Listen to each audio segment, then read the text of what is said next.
लेकिन सभी को साथ में लेकर चल रही है सरकार की पिछली जो सरकारें रही हैं उसमें कहीं ना कहीं अपराधियों का संरक्षण हुआ है, हिंसा बहुत हुई है। जो भी जिसमें मैं किसी पार्टी का किसने अपराधियों का संरक्षण चाहता हूँ, कब हुआ अपराधियों का संरक्षण? देखिए बहुत सी जो पिछली तो खुल के बोला करो या तो नहीं, नाम नहीं ले सभ्य सकते हैं शब्दों के मैडम, नाम नहीं किसी का ले रहे हैं। मैं ये कहना चाहता हूँ पत्रकार महोदय, जो बात धर्म परिवर्तन को हो जो भी हो, अगर जो हमारा देश में जो संविधान बना था प्रजा के लिए बना था, राजा के लिए बना था, अगर प्रजा पर जुल्म होगा तो राजा को सजा देने के काम करे जाएंगे।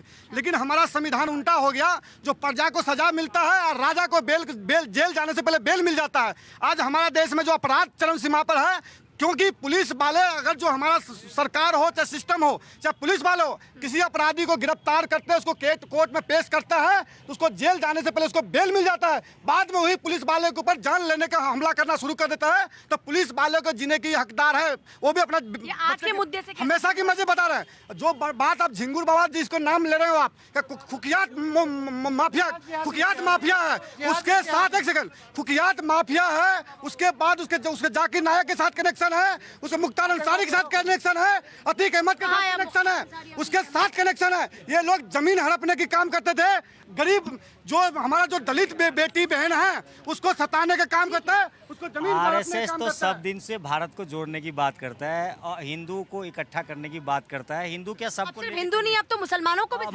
को भी जोड़ने की कोशिश कर रहा है। लेकिन अब इनमें सबसे ज्यादा दर्द जो है इनको सारे विपक्षों को होगा कि आरएसएस ऐसा कर रहा है, ऐसा कर रहा है, ये तो मुसलमान को जोड़ रहा है, इनको बलगला रहा है, उनको ये कर रहा है, उनको वो कर रहा है। मोहन भागवत जी का यह कदम जो आज देश के अंदर एक माहौल बन चुका था, नफरत का माहौल, खासकर हिंदू मुसलमानों के बीच में, जिस प्रकार से पेशाब मिलाने की बात होती थी या थूक मिलाने की बात होती थी, ऐसे क्या बात हुई होगी ऐसी? नहीं, ऐसे जो माहौल बन रहा है इसके बीच में एक मुझे लगता है यह कदम बहुत बड़ा कदम है, क्योंकि जो एक नफरत का माहौल था, साथ साथ चलने वाले हिंदू मुसलमान, साथ साथ काम करने वाले, बड़ी बड़ी इंडस्ट्री के अंदर एक साथ मिलकर काम करने वाले, कहीं ना कहीं एक माहौल जो था वो पूरी तरह नफरती हो गया था। और मोहब्बत की दुकान का नाम लेके कांग्रेस बात तो करती थी, पर सच ये है कि अब एक नया माहौल मिलेगा, क्योंकि उलेमाओं ने माना है इस बात को कि आरएसएस का यह कदम बहुत सराहनीय है और वो मिलकर काम करना चाहते हैं। राहुल गांधी जी हमारे नेता कहते थे कि भाई मोहब्बत की दुकान खोलें। आपने देखा होगा कि कन्याकुमारी से कश्मीर तक उन्होंने यात्रा किया था, सबको साथ लेके चलने की बात उन्होंने कही थी।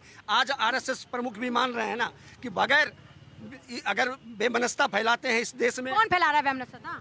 बीजेपी फैला रहा है। 2014 से भारतीय जनता पार्टी ने क्या कर रखा है? किसने फैलाई है बेमनस्ता? किसने फैलाई? कांग्रेस ने फैलाई, बीजेपी की इनकी सरकार है केरल में, इनकी सरकार केरल में नहीं, कांग्रेस कौन फैला रहा है? बीजेपी सरकार फैला रही है। भाई ये कुछ लोग कह रहे हैं बीजेपी भी फैला रही है, इसका जवाब बीजेपी ने 2014 से लेकर के 11 साल में इस तरह से समाज को बांट दिया। कैसे बांटा?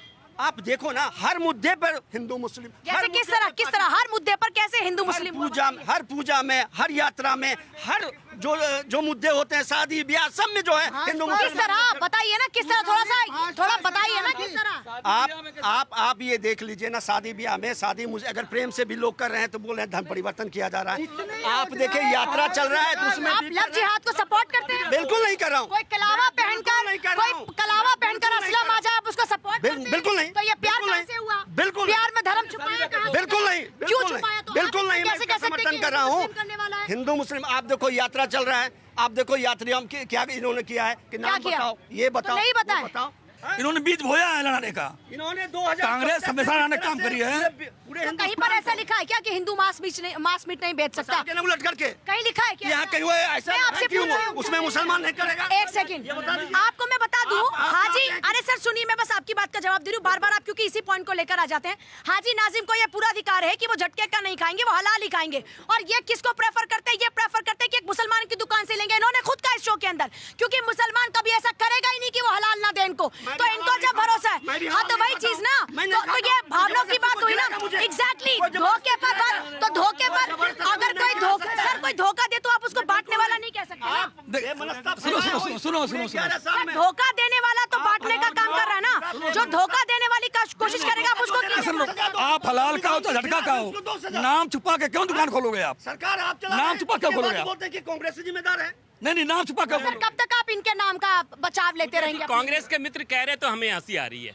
पहले हम जिस मुद्दे पर आए थे उस मुद्दे पे बात करते हैं। आरएसएस का और भारतीय जनता पार्टी का एकता में अखंडता भारत माँ की विशेषता, जिसके तहत ये पूरा कार्यक्रम चल रहा है। और कांग्रेस के मित्र मोहब्बत की दुकान की बात कर रहे हैं। ये मोहब्बत की दुकान में कुशवाहा, कोयरी, कुर्मी, भूरा बाल, ये कौन दुकान खोल के बैठा हुआ है? ये कौन जात की बात कर रहा है? जातीय जनगणना की बात कौन कर रहा था? हम पूछना चाहते हैं अपने जातीय जनगणना पर आप भी तो आ गए। वही मैं कह रहा हूँ। मैं तो हाँ, तो हमारी सरकार ने किया ना। हमारी सरकार और भारतीय जनता पार्टी का एक जिम्मेदार कार्यकर्ता होने के नाते मैं पूछना चाहता हूँ कि राहुल गांधी कौन से धर्म से आता है, कौन सा जाति से है, ये बता दें। इनसे पूछ लीजिए राहुल जी का जात कौन सा है, इनसे पूछिए ना। जाति जनगणना बिल्कुल बिल्कुल करवाया हमने, सरकार ने घोषणा किया है और हमारी सरकार इसको करवाएगी भी। नहीं, क्योंकि मांग आपकी नहीं ना। आप बताइए ना राहुल की जात कौन सी है, बता देखिए। दीजिए। हाँ, यहाँ मेरे हिंदू भाई खड़े हैं। देखिए, मैं हाजी नाजिम खान हूँ, मैं एज ए मुस्लिम। देखिए, हमारे हिंदू भाइयों की आस्था गाय। यहाँ भाजपा के प्रवक्ता सीधा कहेंगे कि गाय को राष्ट्रीय दर्जा दिलवाने के लिए ये आगे आएंगे। हम मुसलमान अपने हिंदू भाइयों के साथ खड़े, गाय को राष्ट्रीय दर्जा दिलवाने के लिए। क्या भाजपा के प्रवक्ता यहाँ पे आप सबके सामने कहेंगे कि गाय को राष्ट्रीय दर्जा दिलवाने में अपनी अहम भूमिका निभाएंगे? मेरा एक छोटा सा सवाल है, मैं पूछना चाहता हूँ पूजा जी, क्योंकि हमेशा गाय का मुद्दा उठता तो हम लोगों को बड़ी पीड़ा होती। लेकिन मैं तो ये कहता हूँ कि गाय को राष्ट्रीय क्या आया जांच के बाद? वहाँ मिला है। क्या आया जांच के बाद? वहाँ मिला है। किसका था जांच के बाद? क्या आया जांच के बाद? अगर ये हिंदुओं और सनातनियों को बदनाम करने के लिए ये नाम बता तो पा नहीं रहे। और जहाँ तक गाय की बात है, हम गाय को माँ मानते हैं। पूरा देश का 140 करोड़ आबादी जो सनातनी है वो हिंदुस्तान की गाय को अपनी मां मानता है। लेकिन ये जिस तरीके से सनातनियों के खिलाफ ये बात कर रहे हैं तो ये सिर्फ और सिर्फ भ्रम फैलाने के लिए और सनातनियों को बदनाम। आपने एक उदाहरण दिया, नाम बताइए उस आदमी का। बिल्कुल गाय हमारी माँ है, गाय हमारी माँ मानते हैं। बिल्कुल आप जैसे लोग। गाय माता चर्चा का विषय नहीं। आप लोग क्यों भटकने लग जाते हैं? आपने खुद गौ माता का जिक्र किया।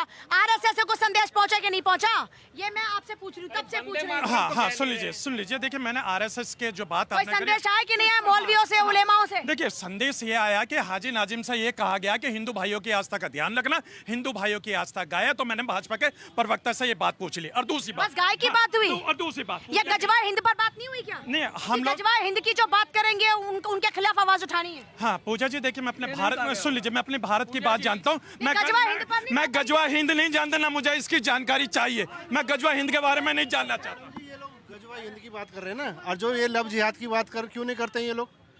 हैं? लव जिहाद में भी तो बोले ना कुछ इनके मौलवी, ये लोग कुछ ना कुछ। ये खाली इस पर क्यों नहीं आ जाता कोई फतवा लव जिहाद करने वालों पर? हाँ, देखिए, अब लव जिहाद की बात आ जाती है तो देखिए, मैं ये कहना चाहता हूँ, लव इज ब्लाइंड। लेकिन जबरन अगर किसी का धर्म परिवर्तन कराया जाता है तो वे गलत है। लेकिन सुन लीजिए, ये है हाजी निजाम साहब, ये ज्ञान दे रहे हैं लव पे ज्ञान इनसे लीजिए। वजीर आजम आई लव माई इंडिया कहते तो दूसरा माई इंडिया कहता हूँ। राम जी के लड़के थे, लव नाम था उनका भाई। लव तो शुरुआत है। और ये पूजा जी, इन्होंने आपने इनसे प्रश्न पूछा कि क्या मैसेज दिया गया, क्या फतवा जारी किया गया? तो एक सेकंड, तो तर्क बताइए जरा। आपने कहा कि लव जिहाद में लव इज ब्लाइंड, मतलब लव जिहाद आपके लिए एकदम जायज है? नहीं, देखिए, मतलब कोई कलावा पहनकर असलम आ जाए, आंखें बंद कर लो, बिकॉज लव इज ब्लाइंड। सुन लीजिए, हाँ सुन लीजिए, अगर मैंने कहा कि अगर कोई भी अगर जबरदस्ती है अपना नाम, नाजिम, आपने प्यार वाली शादी की है, प्रेम विवाह किया है, या फिर आपका अरेंज विवाह हुआ है? हाँ, देखिए पूजा जी, मैं अपने माता पिता की पसंद पर बड़ा फक्र महसूस करता हूँ। ये मेरे भारत की संस्कृति है कि अपने माता पिता के। कल को आपके बच्चे प्रेम विवाह करें तो कोई आपत्ति तो नहीं होगी? हाँ, देखिए, अब ये नया टेक्नोलॉजी युग आता जा रहा है तो देखिए, आजकल युवा जो है, युवा भविष्य तलाश कर रहे हैं भारत के अंदर, और भारत का भविष्य। मैं इसलिए ये पूछ रही हूँ कि अगर आपका बेटा किसी के पास अगर अपना धर्म छुपा कर जाएगा तो लव इज ब्लाइंड तो नहीं होगा ना? या ऐसी कोई लड़की अपना धर्म छुपा कर आ जाए तो लव इज ब्लाइंड तो नहीं होगा? हाँ पूजा जी, देखिए, जो आपका सवाल था उसका मैंने जवाब दिया। अब आपका ये सवाल है तो मैं अपने, देखिए, जो मेरे माता पिता से मुझे संस्कार मिले हैं, उन्हीं संस्कारों को मैं अपने बच्चों के अंदर दूंगा ताकि दुनिया को ये पता चले कि आप ये कह रहे हैं कि अरेंज, तो आप ये कह रहे हैं कि अरेंज मैरिज संस्कार है, तो बच्चे जो करेंगे सो करेंगे, लेकिन जो संस्कार है वो अरेंज मैरिज है? नहीं, देखिए, फिर लव इज ब्लाइंड कैसे? हाँ, सुन लीजिए, देखिए, मोहब्बत की बात आ गई ना, लव इज ब्लाइंड, यानी कि देखिए, मोहब्बत किसी से भी हो सकती है। देखिए, मुझे सब अपने भाइयों से मोहब्बत है, लेकिन मैंने किसी के भाई के अंदर ना कोई धर्म देखा ना कोई मजहब देखा, क्योंकि ये मेरा ही तो लव है, इसलिए ब्लाइंड है। सर, किसी की बहन से अगर आप धर्म छुपाकर लव करोगे तो लव इज ब्लाइंड नहीं होगा ना सर? मैं सिर्फ इसी पॉइंट पर देखिए, लवी बार बार हाजी नाजिम साहब कह रहे हैं ये बात। मैं एक बात जानना चाहता हूँ कि चीटिंग करके धोखे से किया गया प्यार कभी प्यार नहीं हो सकता, जहाँ धोखा दिया गया हो। पर ये जो आरएसएस जिस प्यार का संदेश दे रही है वो पहुंच रहा है कि नहीं पहुंच रहा? वो बिल्कुल पहुंच रहा है, क्योंकि खुद उलेमाओं ने खुद कोई टीला का मस्जिद है लखनऊ में, वहाँ के जो उलेमा आए हुए थे उन्होंने स्पष्ट कहा है कि ये एक बहुत बड़ा मैसेज है आरएसएस का, क्योंकि इससे हिंदुस्तान के मुसलमान जो बीजेपी से आरएसएस को बदनाम करने वालों के मुंह पे तमाचा है। पूरी दुनिया के उन मुसलमानों को जो बदनाम कर रहे थे आरएसएस को, उनके मुंह पे तमाचा है, क्योंकि हिंदुस्तान के उलेमाओं ने एक्सेप्ट कर लिया है। इनकी समझ नहीं आता। हमने ये संदेश सदियों से दिया है, जितना हम जुड़ना चाहेंगे ना कितना लब जिहाद करेंगे। पर ये तो गलत मानसिकता हो गई ना सर। हम जब एक तरफ आरएसएस ये कोशिश करी कि सद्भावना है, तो फिर हम ये थॉट कैसे रख सकते दिमाग में कि इनकी समझ में नहीं आएगा? नहीं आया ना। अगर हम पॉजिटिव हो रहे तो हमको पॉजिटिव भी सोचना दिमाग में आता तो हल्ला क्यों मचाते? इनको क्या आपत्ति है?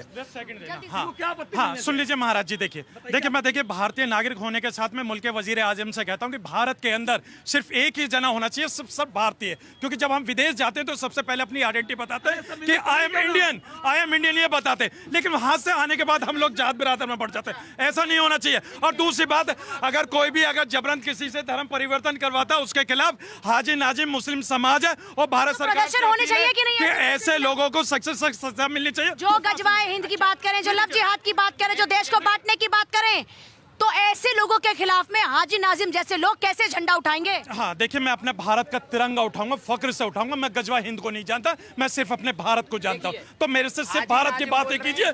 हम लोग गजवा हिंद को ना मानते। जी हाजी नाजिम बोल रहे हैं कि हम इंडियन हैं और जब हम कभी बाहर जाते हैं तो इंडियन ही रहे। बिल्कुल वैसे ही ये मेरी फिर मांगे हाजी नाजिम आज बोले कि मैं यूनिफॉर्म सिविल कोड को समर्थन करता हूँ, यहाँ बोले। और यूनिफॉर्म सिविल कोड मतलब सब इक्वल है, हर कोई। तो देश की एकजुटता जिंदाबाद। इस देश की खूबसूरती यही है कि यहाँ पर हर धर्म के लोग अपनी संस्कृति, अपने धर्म, अपने रीति रिवाजों को मानते हैं और सबको बराबर का हक मिलता है अपने रीति रिवाजों को मानने का, अपने धर्म के पालन करने का। भारत की खूबसूरती पर लगातार पूरी दुनिया आजकल सैल्यूट कर रही है। यहाँ की संस्कृति को आजकल दुनिया अपनी जिंदगी में आत्मसात कर रही है। यही भारत की एक बड़ी, ये कहिए कि कामयाबी है और एक भारत की बड़ी जीत है। आज के लिए जनता की आवाज में इतना ही। खबरों का सिलसिला लगातार जारी, देखते रहिए भारत 24। नमस्कार।